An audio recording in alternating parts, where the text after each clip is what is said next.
Vous regardez Même TV, merci, soyez les bienvenus au journal. Publication hier des résultats des épreuves écrites du baccalauréat de l'enseignement technique session de juin 2014. Au total, 10 636 candidats sont déclarés admis au premier tour sur 23 812 présentés sur l'ensemble du territoire national. La moyenne est de 32% largement, au-dessus de 18% de l'année dernière. Des précisions avec Yvan Armand Le Pape.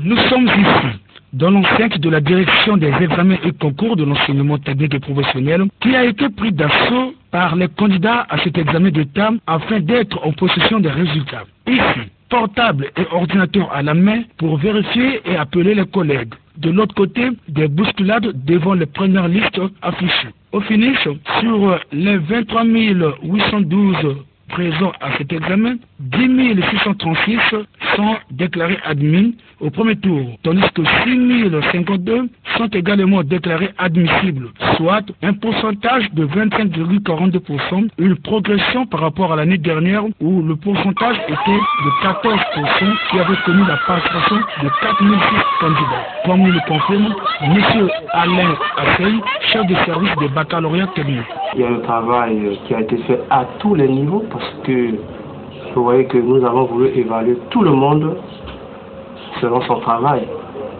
Voilà pourquoi on a exclu personne, on a rejeté personne, tout le monde a été évalué par rapport à ce qu'il a battu durant toute l'année. Voilà pourquoi les résultats sont améliorés.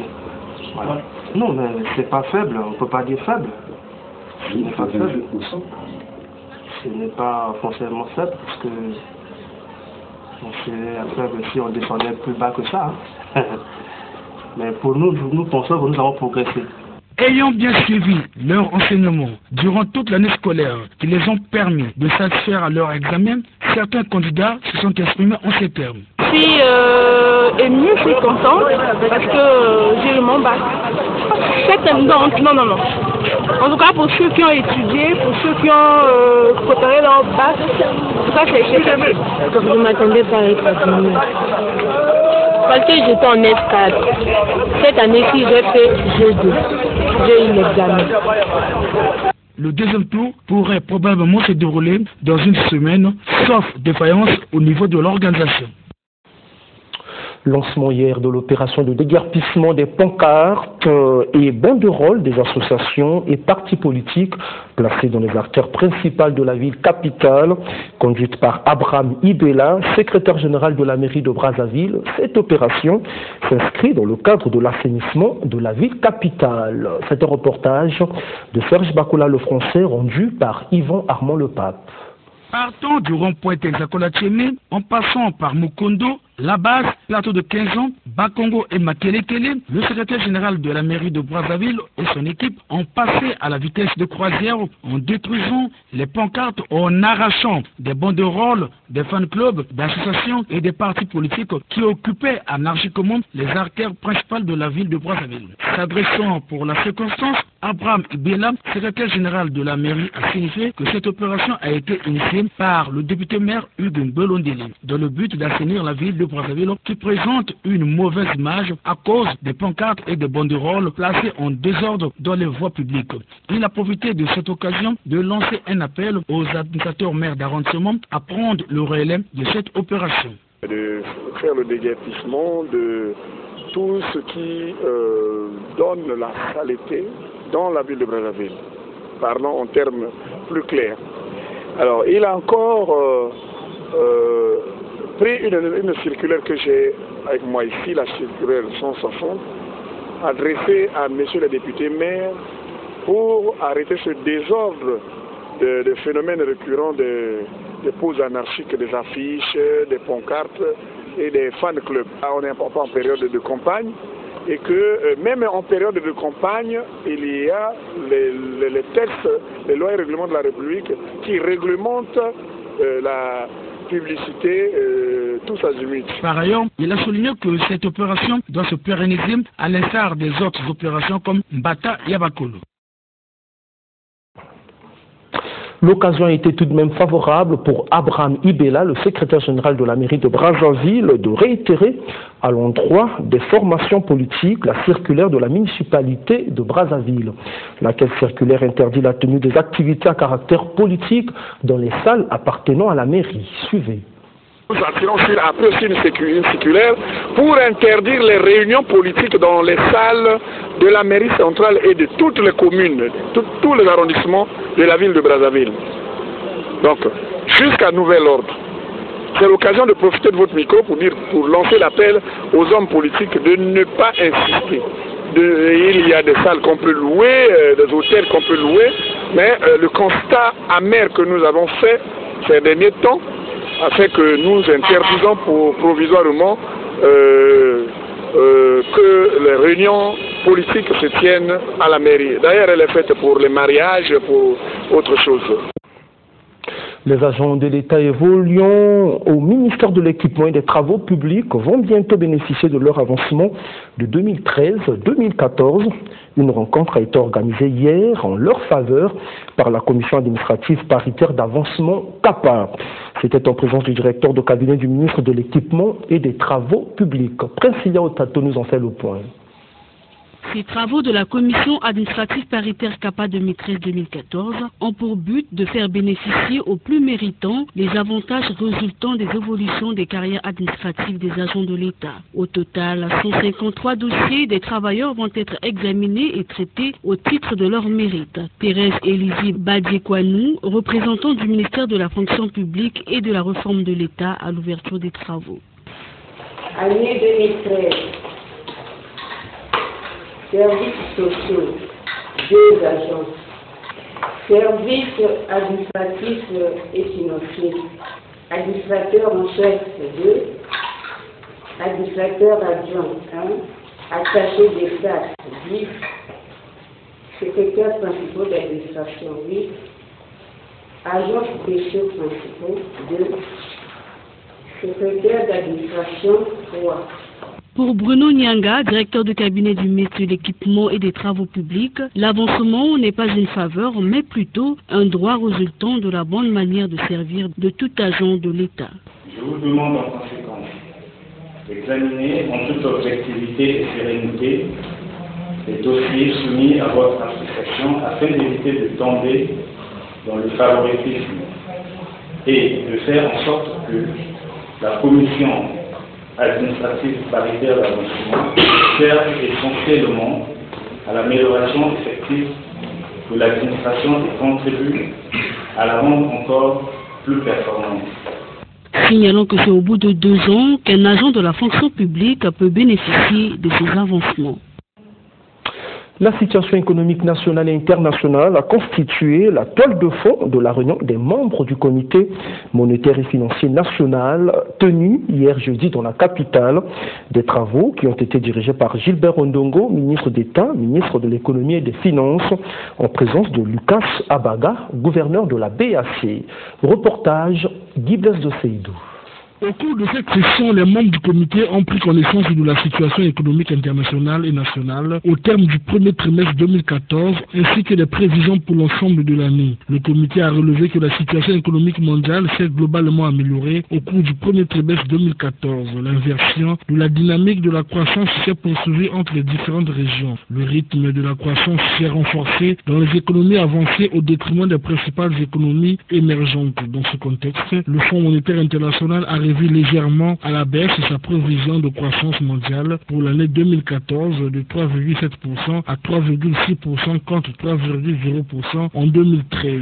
S'agissant du pétrole, a affirmé les membres du comité que son cours est ressorti en baisse au premier trimestre 2014 par rapport au trimestre précédent sous l'effet de la hausse de la production de gaz à partir du gaz de schiste aux États-Unis et au ralentissement de l'activité dans les pays émergents. Cette tendance devait être maintenue sur l'ensemble l'ensemble de l'année 2014.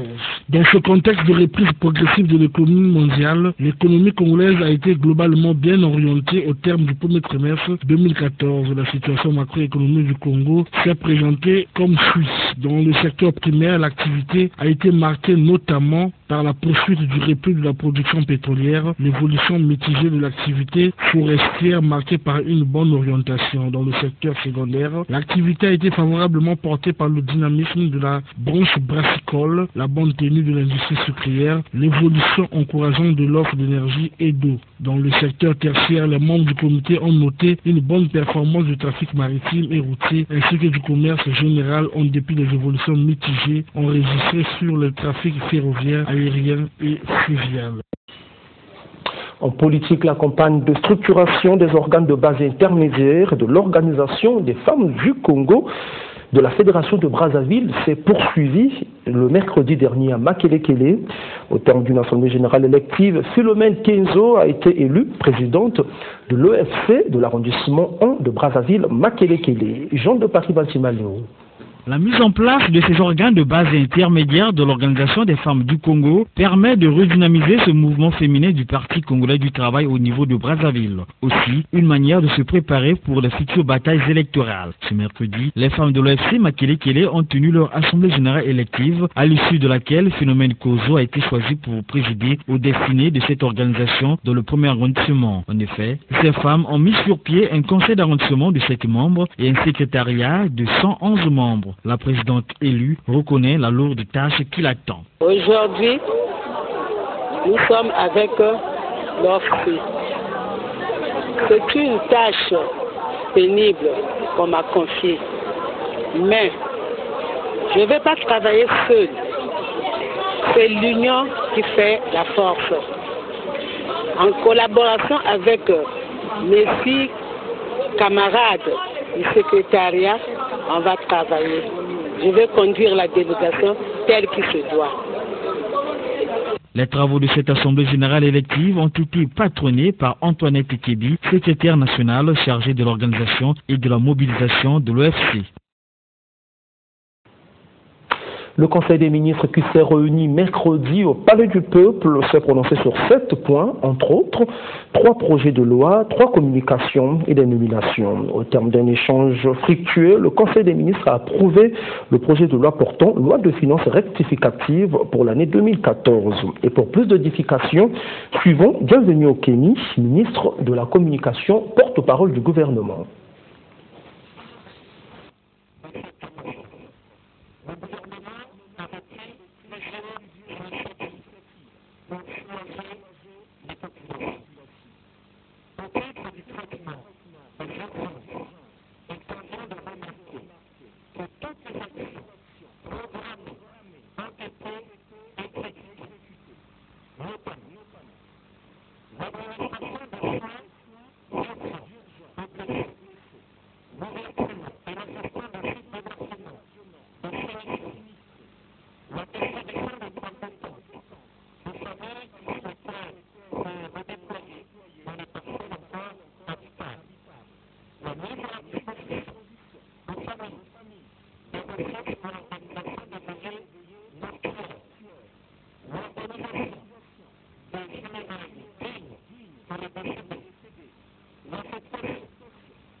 Régis Founandé à la réalisation, ce journal touche à sa fin. Merci de votre aimable attention. Prochain rendez-vous demain, 13h à 19h30, vous recevrez la grande édition avec Jean de Paris, Banchimba Léo. Bonne suite de programme sur la chaîne de l'excellence.